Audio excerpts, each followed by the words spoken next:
पिछले लेक्चर तक हमने 4 स्टेटमेंट कवर किए। पहला स्टेटमेंट था ऑल ए आर बी का, दूसरा स्टेटमेंट था सम ए आर बी का, तीसरा स्टेटमेंट था सम ए आर नॉट बी का, चौथा स्टेटमेंट था नो ए आर बी का।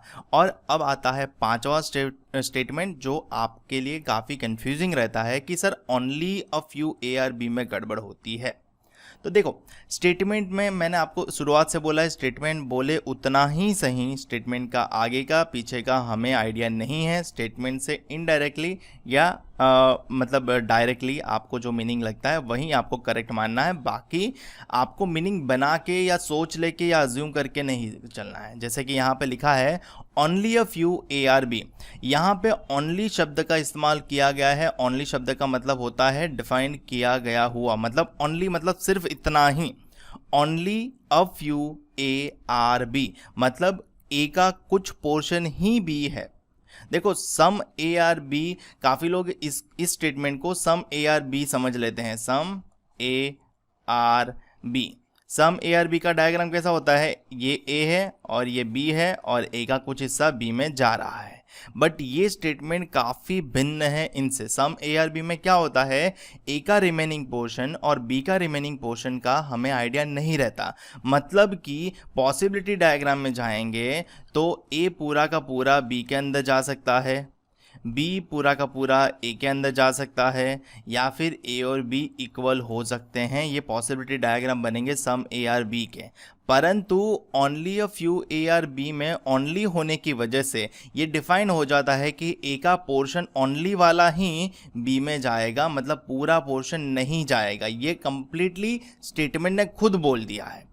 समझ रहे हो? स्टेटमेंट क्या कहता है? Only a few. A few का मतलब होता है कुछ थोड़े बहुत ही, मतलब सारे ए नहीं, ए का कुछ हिस्सा ही बी में जाएगा। तो सर इसका डायग्राम कैसा बनेगा? तो देखो, रेगुलर डायग्राम आपका इसी प्रकार से बनेगा।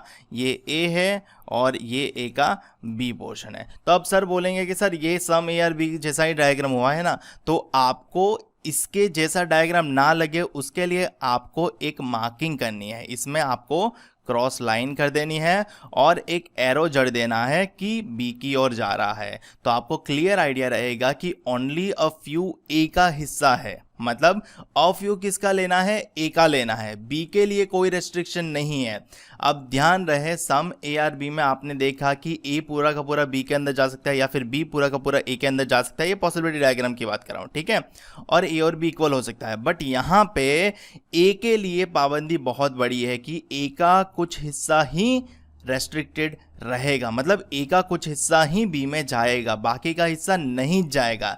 मतलब ये ए का रिमेनिंग पोर्शन है, वो बी का हिस्सा कभी नहीं बनेगा। समझ रहे हो? यहाँ पे only a few A are B मतलब ए का कुछ हिस्सा ही बी में जा रहा है। ए का ये वाला हिस्सा जिसको मैं वेव लाइन से डिजाइन कर रहा हूं, ये आपको डिजाइन नहीं करना है, आपको समझ लेना है कि ये वाला हिस्सा बी के साथ रिलेशन नहीं रख रहा। समझ रहे हो? ए का ये वाले हिस्से का बी के साथ रिलेशन नहीं बन रहा, क्योंकि स्टेटमेंट खुद बोल रहा है कि ए का कुछ ही हिस्सा बी में जा रहा है। और कुछ हिस्से में मतलब 1% से लेके ले लो 99% हिस्सा आप अ फ्यू में काउंट कर सकते हो। बाकी का 1%, कुछ हिस्सा तो ए का बाहर छोड़ना ही पड़ेगा आपको डेफिनेटली। जैसे कि यहाँ पे पॉसिबिलिटी डायग्राम में क्या हो रहा था, ए पूरा का पूरा बी के अंदर जा सकता था, बट इस केस में ए पूरा का पूरा बी के अंदर नहीं जा पाएगा because of this only a few condition. समझ में आई बात? चलिए इसको मैं एक्सप्लेन करता हूं पॉसिबिलिटी डायग्राम की मदद से। पॉसिबिलिटी डायग्राम क्या बनेगा? अब ये तो आपको स्टेटमेंट का रेगुलर डायग्राम बनाना है, ठीक है? ये वेवलाइन नहीं बनानी है, ये मैंने एक्सप्लेनेशन के लिए लिखा है। और ये क्रॉस मार्क भी नहीं करना है, ये एक्सप्लेनेशन के लिए है। क्योंकि आपने अगर ये डैश लाइन कर दी बीच में और एरो बी की ओर जड़ दिया तो आपको पता चल जाएगा कि ओनली अ फ्यू ए पर कंडीशन है, बी पर नहीं है। मतलब बी जो है वो अपना हिस्सा बाकी का बाहर रख सकता है, या फिर बी जो है वो कुछ इस प्रकार से हो सकता है और यही हिस्सा ए का बी है। ओनली अ फ्यू ए, ये पूरा ए में से ये वाला ए बी बन रहा है। सो स्टेटमेंट भी ट्रू हो रहा है और आपकी कंडीशन भी बन रही है, बट ये रिमेनिंग पोर्शन बी के साथ मैचअप नहीं कर सकता। यानी इस वाले कंडीशन स्टेटमेंट में पॉसिबिलिटी डायग्राम में ये वाला पॉसिबिलिटी डायग्राम नहीं बन सकता, ए इज इक्वल टू बी वाला। और ए अंदर रहेगा, बी बाहर रहेगा, ये वाला भी पॉसिबिलिटी डायग्राम नहीं बन सकता, क्योंकि स्टेटमेंट खुद कहता है अगर स्टेटमेंट ए का सेट 1 2 3 4 है तो आपका बी का जो सेट्स होगा वो 2 3 रहेगा, बाकी का कंपलसरी आपका कुछ भिन्न रहेगा या फिर नहीं भी रह सकता। जैसे कि मैं 5 6 लिख देता हूँ यहाँ पे लिया, ठीक है। तो यहाँ पे कॉमन क्या रहा, 2 3 कॉमन रहा, और ए का 1 और 4 बी में नहीं जाएगा, ये कभी भी कंपलसरी रहेगा, ठीक है। उसी प्रकार से अगर पॉसिबिलिटी डायग्राम के सेट्स की बात करूं, अगर ए में 1 2 3 4 है तो बी में 2 3 हो सकता है, तब भी ओनली अ फ्यू, ए का कुछ ही हिस्सा बी में जा रहा है, ए का कुछ ही हिस्सा बी में जा रहा है, सही है ना। और अगर सम ए आर बी का केस है तो रेस्ट्रिक्शन बाकी के हिस्से पे है ही नहीं। मैंने आपको क्लियर कट बोला है कि स्टेटमेंट बोले उतना सही, बाकी का आपको पता नहीं। यहाँ पे सम ए आर बी में क्या बोला है कि ए का कुछ हिस्सा बी में है, नहीं होने के बारे में कोई जजमेंट नहीं दिया है तो हम उसका जजमेंट नहीं कर सकते। यहाँ इस वाले स्टेटमेंट में क्या बोल रहा है कि ए का कुछ ही हिस्सा बी में है, ए का कुछ ही हिस्सा बी में है। यहाँ पे ओनली अ फ्यू स्टेटमेंट काफ़ी इंपॉर्टेंट बन जाता है, उसकी वजह से ए का पोर्शन रेस्ट्रिक्टेड हो जाता है और ए का कुछ ही हिस्सा बी में जा सकता है, बाकी का हिस्सा ए के बाहर ही रहना चाहिए। तो इसका डायग्राम आपको सिर्फ इतना बनाना है कि जैसे कि नया पेज ले लेते हैं कि अगर मैं इसको ए कंसिडर करता हूँ तो इसको हम बी कंसिडर करेंगे और यहाँ पे लाइन बना लेंगे और यहाँ से एरो खींच लेंगे बी की ओर, ताकि मुझे पता चले कि ए पर रेस्ट्रिक्शन है कि ए का कुछ ही हिस्सा बी में जाएगा, यानी बाकी का ए का हिस्सा बी में नहीं जा सकता, वो कहाँ रहेगा, बी के बाहर ही रहेगा। बट बी का पूरा हिस्सा इस वाले पोर्शन के अंदर जा सकता है, इस तरह, ठीक है। समझ में आई बात। चलिए एक एग्जाम्पल लेते हैं तो आपको ज़्यादा अप्रोचेबल रहेगा। और इसके स्टेटमेंट में मतलब अगर only a few A are B, अगर ये स्टेटमेंट है तो कंक्लूजन क्या निकलेंगे। देखो कंक्लूजन सबसे पहले अगर मैं कहूँ ऑल ए आर बी, अगर मैं ऑल ए को बी में जाने के लिए बोलूँ तो स्टेटमेंट ने खुद बोल दिया है कि ए का ओनली अ फ्यू हिस्सा ही बी में जाएगा, बाकी का हिस्सा कंपलसरी नहीं जाएगा। ये स्टेटमेंट ओनली की वजह से डिफाइंड होता है, समझ रहे हो। Sir some A are B में वो डिफाइंड क्यों नहीं होता, क्योंकि some A are B statement उतना कहता है कि थोड़ा हिस्सा ए का बी में है, आपको रिमेनिंग हिस्से के बारे में बताता नहीं है। बट ओनली अ फ्यू जो है वो आपको ये बताता है कि केवल सिर्फ थोड़ा ही ए का हिस्सा बी में जाएगा, बाकी का नहीं जाएगा। ओनली अ फ्यू का मतलब वो निकलता है। सो पूरा का पूरा ए बी में कभी जा ही नहीं सकता, क्योंकि ए का कुछ हिस्सा तो बाहर ही रहेगा। तो ये कंक्लूजन डेफिनेटली फॉल्स आएगा, डाउट में नहीं आएगा।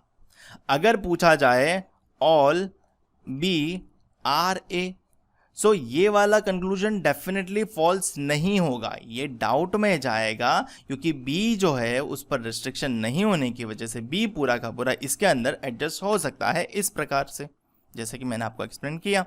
तो ये वाला कंक्लूजन डाउट में जाएगा। हमें डाउट को फॉलो नहीं करना है, डाउट केवल हम आइदर और केस के लिए बचाते हैं, समझ रहे हो ना, ठीक है।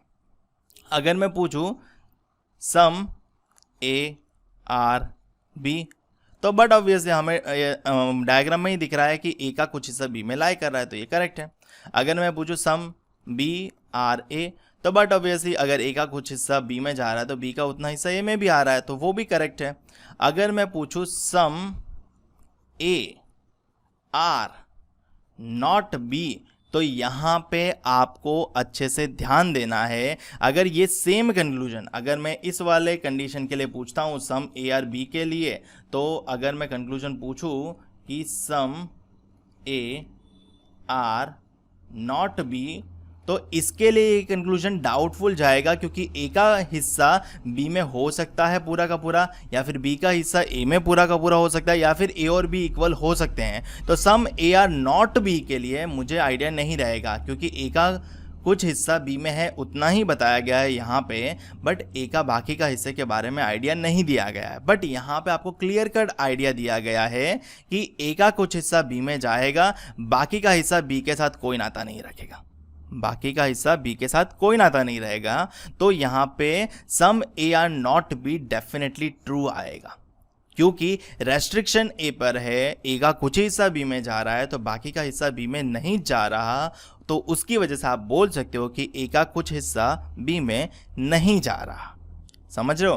काफ़ी लोगों को यहाँ पे एक छोटी सी कंफ्यूजन होती है कि sir some A are B में हम ये ढूंढते हैं कि उसको अगर कॉमन है तो करेक्ट कर देते हैं, some A are not B में हमें उसको पैरेलली कॉमन नहीं है तो उसको भी करेक्ट कर देना रहेगा या फिर डाउटफुल कर देना रहेगा। तो देखो चीज़ ये समझो, स्टेटमेंट या कंक्लूजन जितना मांगे उतना ही आपको ढूंढना है, आपको उसके बाहर का अपना सिलेक्टिव पोर्शन नहीं लेना है। समझ नहीं आया टेंशन मत लेना, आपको मैं यहाँ पे एक्सप्लेन कर रहा हूँ। देखो यहाँ पे अगर मैंने पूछा सम ए आर बी तो मैंने इसी पोर्शन को देखा, कुछ लोग बोलेंगे सर इस पोर्शन को क्यों नहीं देखा, तो देखो स्टेटमेंट कंक्लूजन आपको ये पूछ रहा है कि क्या ए के पूरे हिस्से में से कुछ हिस्सा बी में जा रहा है, तो सर मैं कुछ हिस्सा ये वाला लेना चाहता हूँ, तो ये आपकी चॉइस नहीं है क्योंकि यहाँ पे कुछ डिफाइन ही नहीं है।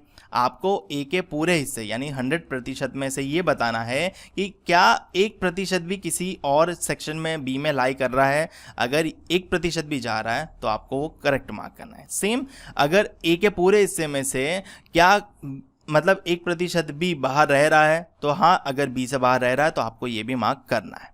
समझ में आई बात? कुछ लोगों को समझ आ जाएगा, कुछ लोगों को रिपीट करके देखना रहेगा, और नहीं समझ आता है तो भी कोई इशू नहीं। ये वाली कन्फ्यूजन काफ़ी कम लोगों को होती है, बट जिनको भी होती है उनके लिए मैंने ये क्लियर कर दिया।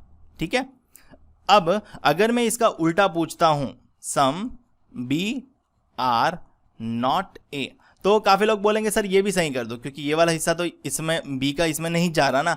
बट आप ये समझो यहाँ पे क्या बोला जा रहा था कि ए का कुछ हिस्सा बी में नहीं जा रहा, तो बट ऑब्वियस था कि ए का ये हिस्सा बी में नहीं जा रहा था।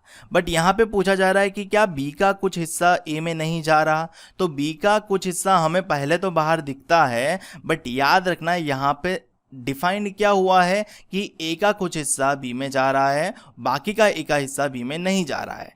बी के बाकी के हिस्से के बारे में आपके पास कोई भी जजमेंट नहीं है। जैसा कि हमने ये पॉसिबिलिटी डायग्राम में बताया कि बी पूरा का पूरा इसके अंदर चला जाएगा, तो बी का पूरा हिस्सा ए में चला गया तो बी का कुछ हिस्सा ए में नहीं है, ऐसा आप कैसे जजमेंट दे सकते हो? नहीं दे पाओगे। मतलब रेगुलर डायग्राम में आप सही मानोगे, बट पॉसिबिलिटी डायग्राम में ये डाउटफुल रहेगा, यानी हम इसको डाउटफुल रहेंगे।